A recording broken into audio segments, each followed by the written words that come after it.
Hello, welcome to Hang Out. I'm Josh. And I'm Jones. And this is Jerry. And I nailed that this time.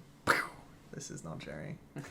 I want to be Jerry today. I just want to be Jerry. I just want to chill in bed all day and do nothing but, like... Actually, he usually sits in this chair behind the camera.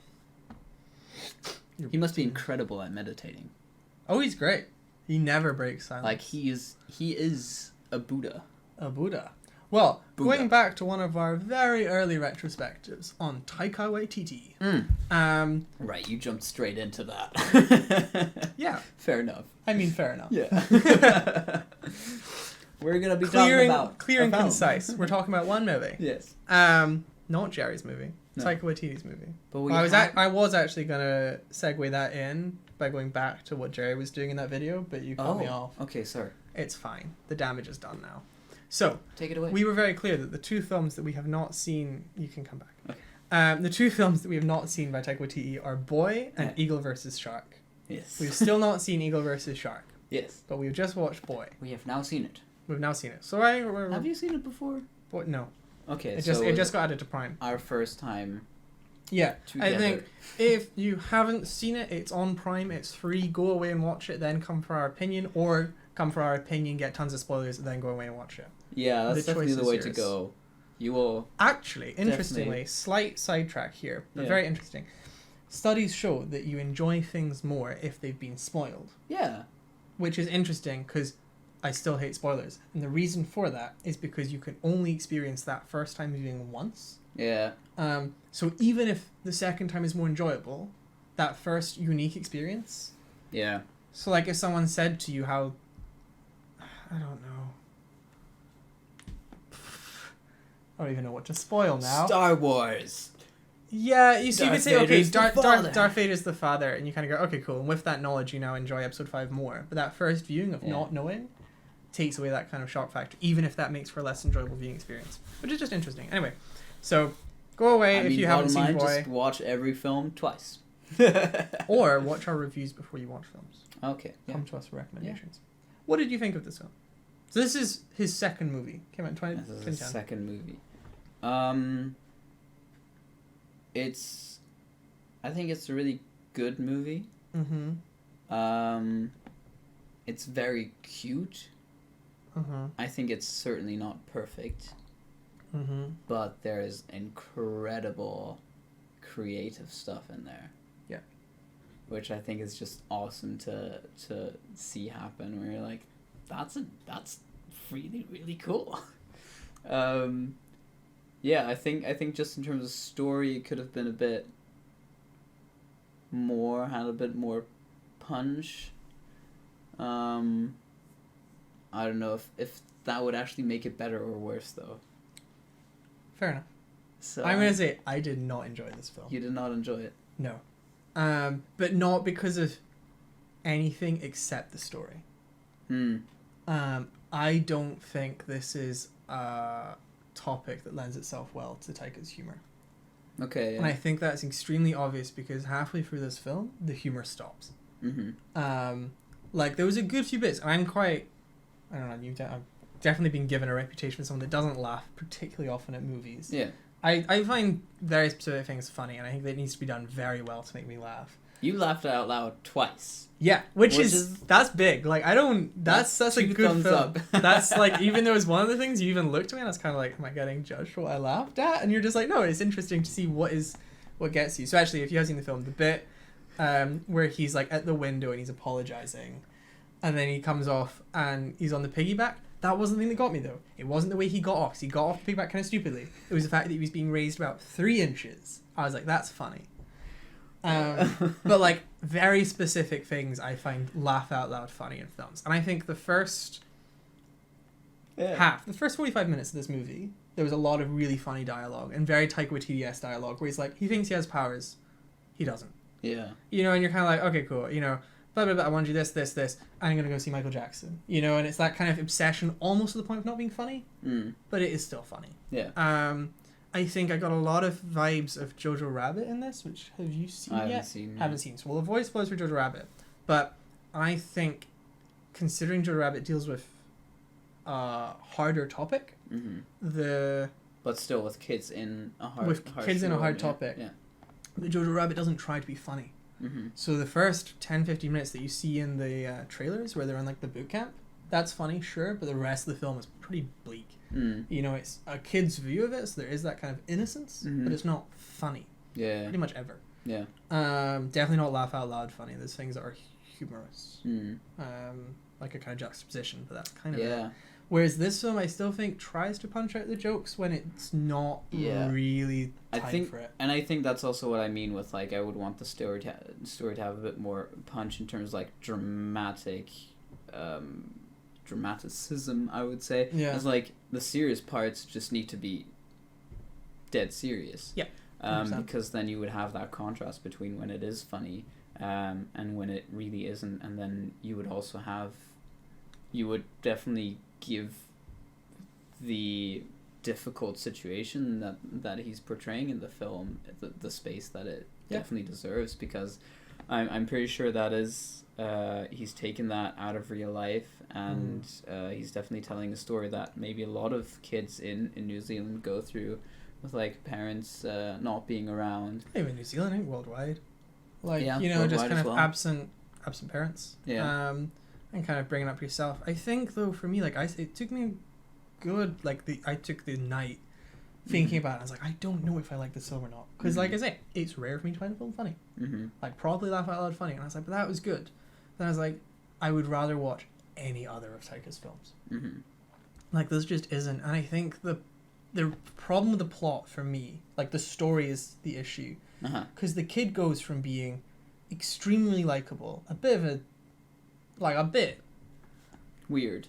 He's definitely he's weird. odd, yeah, but like he's not the most intelligent kid ever, like in terms of academia, Yeah. but he's got potential, which is obviously a huge thing in the film. Mm. Anyway, but it goes from him being nice, he takes care of his family, he's got a huge family of kids that he's all basically taking care of himself, especially when his nan leaves, and then he becomes a bit of a prick when his dad turns up, and then ends up in the place that he was when he started, you know. The dad's not given enough time to really develop, other than everything kind of fell apart, so now I'm stuck with you. Like the film ends with them meeting over the grave, but you don't really know where everyone stands. Yeah, that's true. I think it's kind of missing its third act. Yeah, like there isn't enough time for the dad to really go anywhere. Yeah. So he starts off a bit of a prick, influences kid to be a prick. The kid realizes that's wrong. The dad loses all his stuff. The film ends.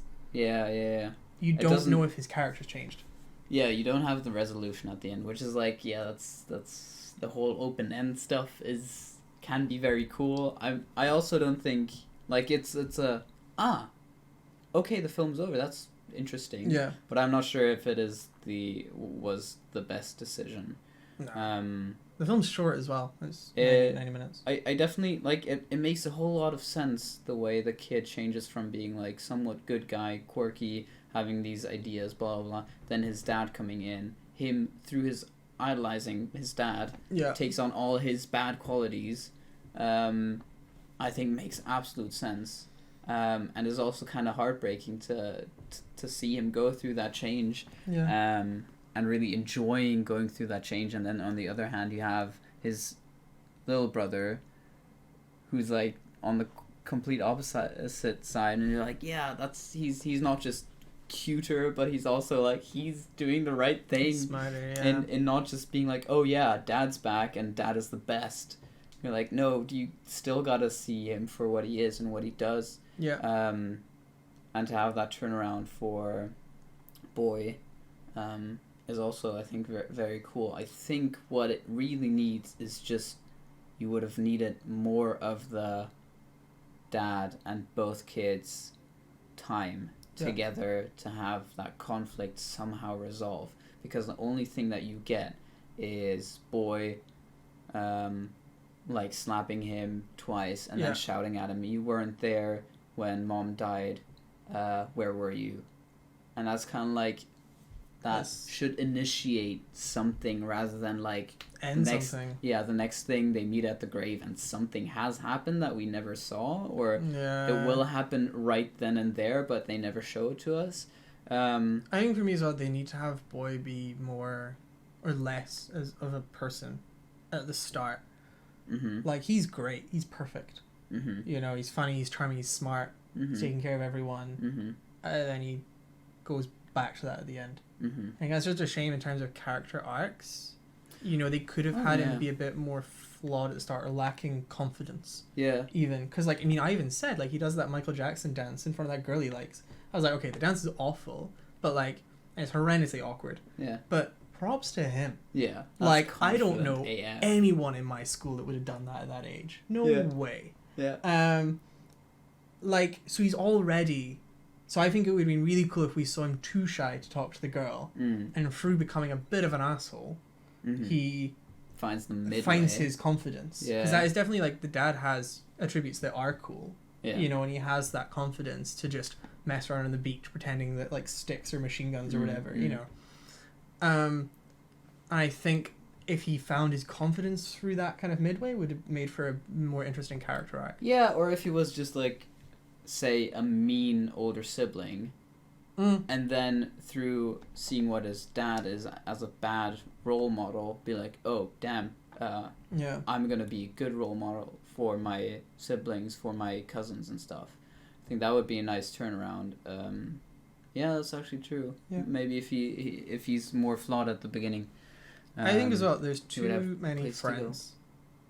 So he has that friend that's a girl that farms weed that he gives the sparkler to at the end. They've got a good arc. I like that, especially there's not too much communication between them. Going on. Yeah, sure. Yeah. But like, I said for sure. Yeah, not like sure. Yeah. No, I agree. I think I would ship them. Again, third act. There's time to actually make insight. You don't have to, but if the film was... I mean, heck, you could add an hour to this movie if you really want to, but I'd say 40 minutes longer. You could flesh out the relationship with the dad, the nan coming back, how she gets on with the dad, and then instead of looking for the girl that's like the pretty girl in the school, your friend that's actually been there the whole time. Like, you could easily fill that with 3 different plot lines extended, or just completely new ones for a third act. But a lot of the other friends are just kind of like, they come in pairs, they have an older sibling. That's just really there. Yeah, like there's so many characters that are kind of not like the friends, the cousins that live with them. Yeah, it's really confusing. You know, there's like 3 sets of friends, and you're like, I don't... What I do love though is, and I think Taika's really, really good at this, is just making things super awkward. Yeah. And that's incredible. And I think it works so well when there's a lot of people in the scene. So like when Boy does the dance and you just have 10 people looking at him and being completely blank and just looking, and it's like, this is happening, but absolutely you're nothing. Stuck with it. It's hilarious because you're like, why is no one reacting to how stupid it is? How everyone's just taking it for what it is. It's crazy, and I think that just only works when you have a lot of people, because if it's just one-on-one, then it's like, okay. But I think my problem with that was, like, I even said when he, like, Taika knocks the ice block out of his hand, and one of his friends like, you want mine? And while that's a little gross, I was like, that's a really good friend. Yeah. Like, good for him, you know, to just be there in the moment and be like, okay, this isn't going to fix the situation, but it might be a comfort, you know? Just to ask, you know. And who is this friend?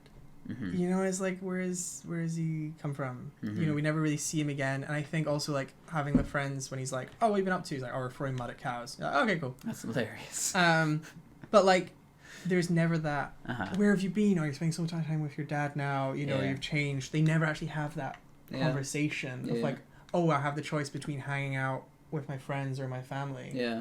There's never that kind of dynamic until, no, I've fallen out with my dad, now I'm going to go play with my friends. What have you been up to? Like, there's more that could be done there. Sure, yeah. I mean, there's definitely potential for some kind of conflict between him and his friends, giving his friends the need to be a bit more than what they are. Because I feel like they're just there to make things awkward. Yeah. For those jokes, which fine, but no, that's true. They could have done something there. I mean, they even could have done something with the weird guy who's just on the beach, you know. Doing nothing. Like, he's completely random. Yeah, it doesn't actually go anywhere, really. I mean, I guess you could say he helps Rocky a little bit. And Rocky?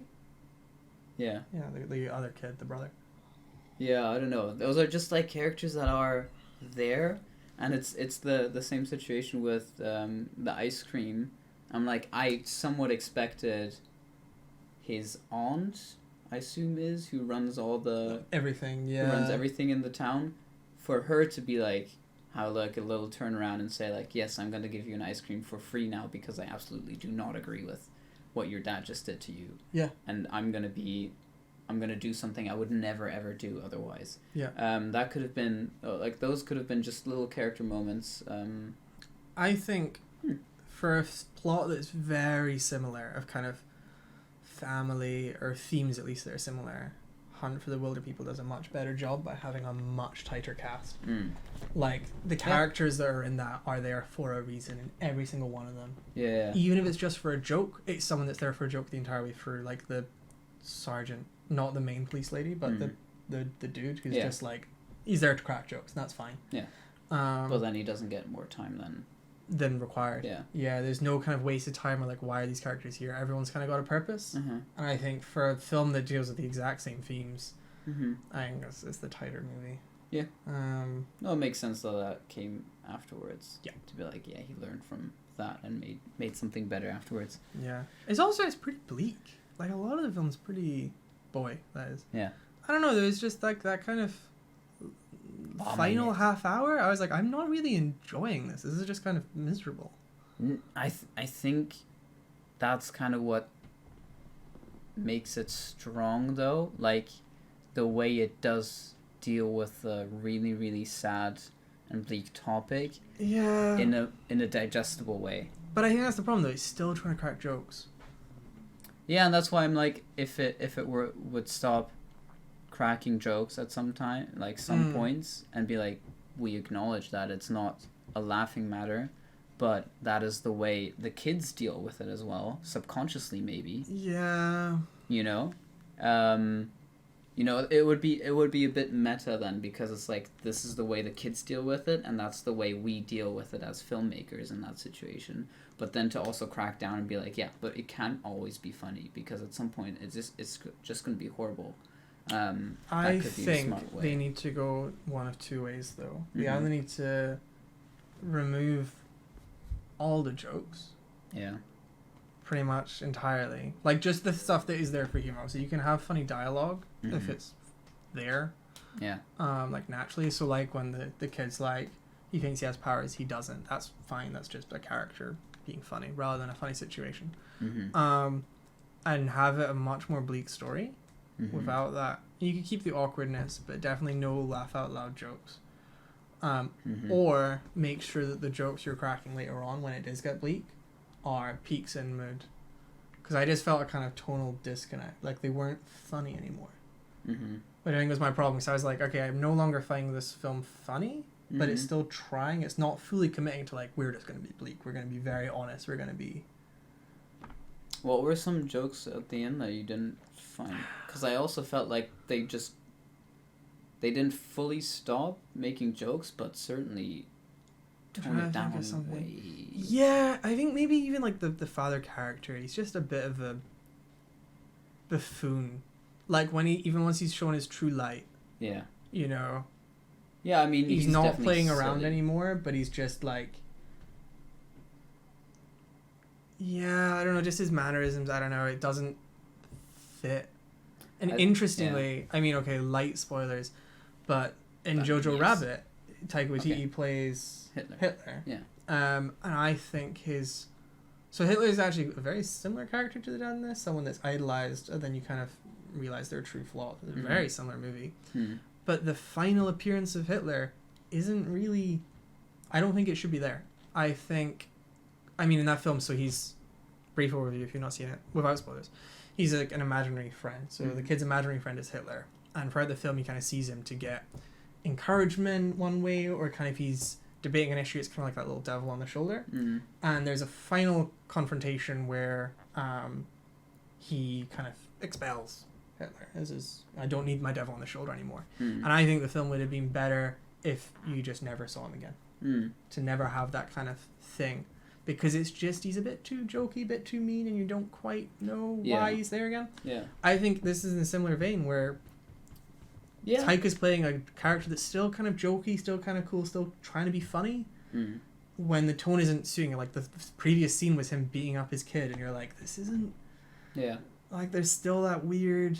Yeah, no, that's very true. I totally agree with it, and I guess that's also in some way what I'm trying to say with, like, if you gotta then be serious, I think it makes sense for him to be goofy and jokey and doing all these things when he first appears, because that is his self-image of he's being a cool dad. Yeah. But he actually needs to, when he switches, he needs to switch. Yeah, 100%. Or if he does go back, then it has to be like 100% awkward that he's doing it, and everyone needs to be like, you gotta stop doing it.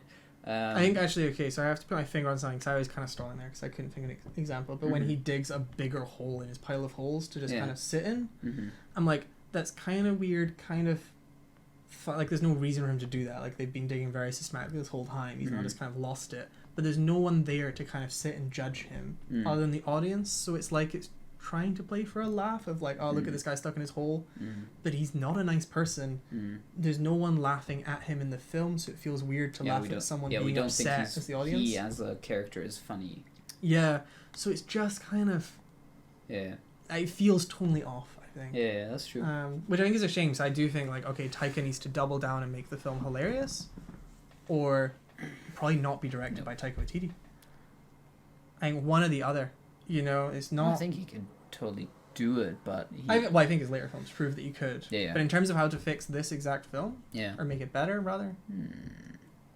I gotta say, I was really surprised that they all talked so similarly, like in terms of accent, and it was like a 100% Thor Ragnarok, like the way he talks. Oh, like Korg, yeah.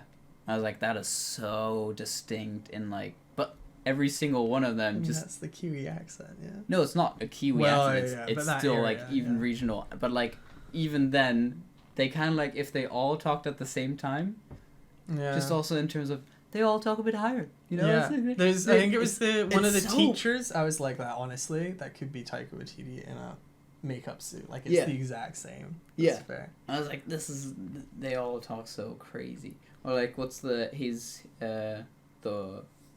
Caucasian friend in the Crazy Horse gang? Yeah.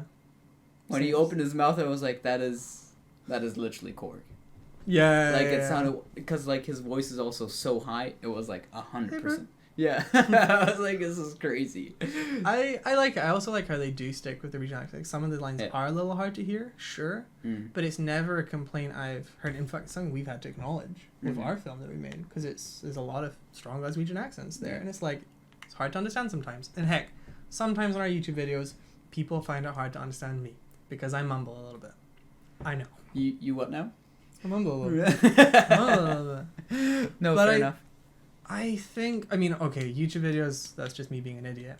But I think it lends authenticity to movies. If you're like, this is set in New Zealand, and they're not going to talk how you and I speak. And Train Spotting, it'd be kind of weird if they all broke into a proper Northern English accent. It's they're... especially with like dialects and accents, historically it has also...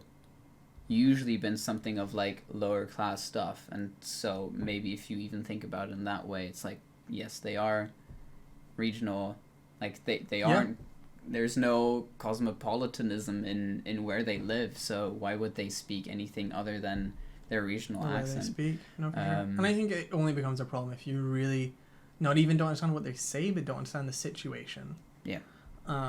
Which I think... Heck, if you don't get a line, like, it's the same in Jesse James, where, like, sometimes they mumble. Jesse James is a film we reviewed yesterday, by the way, so feel free to go and check that out. No, great but, film. Like, or True Grit, you know, movies that get criticized for, I couldn't understand the mumble. I'm like, yeah, but if you still understand what's going on... It doesn't matter. That's actually a pet peeve of mine, people that are like, I've not got many friends like this. I'm sorry if you're watching.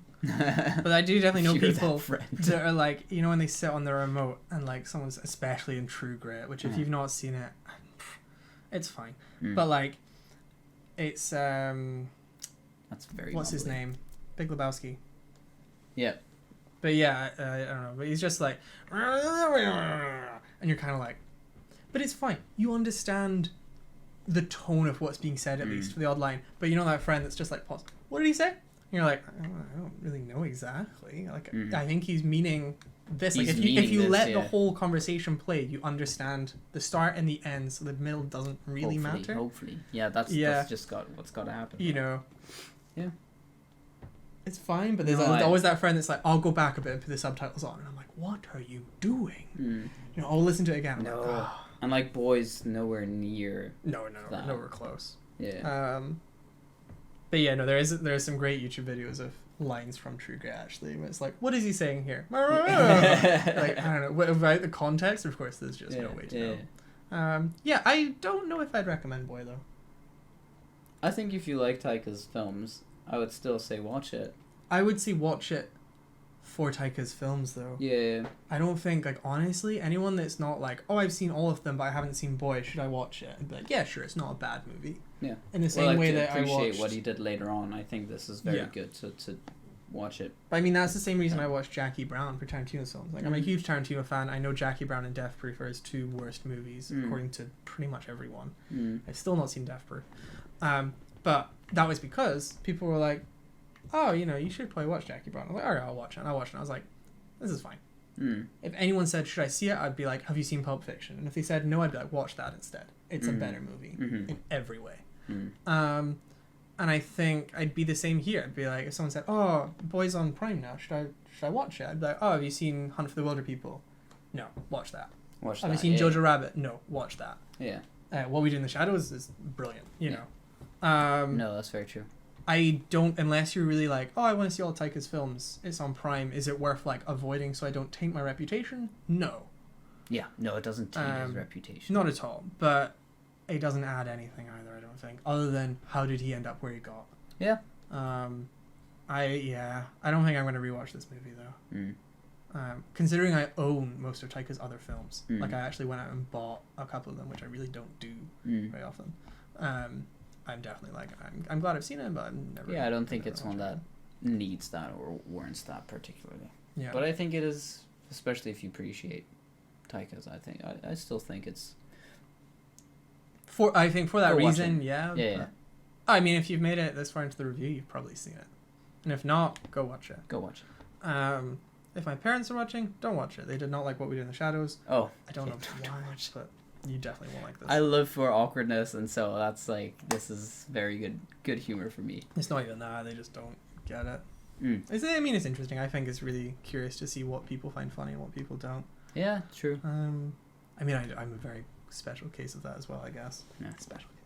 No, but like... yeah. Very few films really tickle me. Yeah, and this was not one, sadly. We'll Except for Twice. Except for Twice. When was the first time? Do you remember? That was when he has the skeleton in his head and he goes like... It was fun. He like punches. I don't know. It's like... but that's why I looked at you, because I was like, that's what you find funny? Really? It was just very well done. So if you don't know or if you don't remember, there was a bit... It was just as they were cleaning out like the garage. And it was just very... it's like 2 seconds. No, but this is the thing. So like I would say almost boring of like, we're taking out stuff. Yeah. Just stuff. We're just removing stuff from the garage. Yeah, it was like a wide shot from the side and you just see stuff flying out, which is like a very typical shot. There was nothing interesting about that scene. Yeah. Yeah. Like about that, yeah. It was filmmaking for the sake of showing what's going on. Yeah. There was nothing really curious going on, nothing exceptional. And then there's just this, not even 2 seconds, literally like a second. Yeah, he just goes of Taika with like a wolf skull, I guess, or like a large dog, and he's using it like he's like Wolverine. He's like, oh, and he just looked like he was having fun, and I was like, oh, that tickles me. And then I went back to boring filmmaking, and just that break up, I was like, I find that funny. Yeah, it just surprised me, and I think that's honestly what it is. I need to be surprised, which is why I find comedies hard to laugh at. Oh, okay, yeah. Because they're trying so hard to make you laugh. Whereas that was just such a throwaway little, like, I was like, well. Whether that would catch me the second time, I really don't know. I think you also chuckled with the, oh, it's a new TV, and you're like, this is clearly a microwave. This is a microwave. I think that was also funny. Yeah, I don't know. But apart from that, like to find like what we do in the shadows. I think is hilarious, Mm. and it's not because it's surprising. It's just brilliant. Mm. But it's all in dialogue, and I think that's usually where I find humor. Mm. Yeah. Oh well, but no. Thank you for watching our review of Boy. Yes. Go away A and bit watch longer it. than a short one, but there's lots to talk about. This is what you got. You said watch one film and talk about one movie, so we're gonna talk about one film, but talk about it for slightly I'm longer. not gonna leave anything out. Not leave anything out. Oh Well, well, that's it. that's all we got. We'll see you tomorrow. Bye. Boop, boop, boop, boop, boop, boop, boop, boop, boop, boop, boop, boop, boop.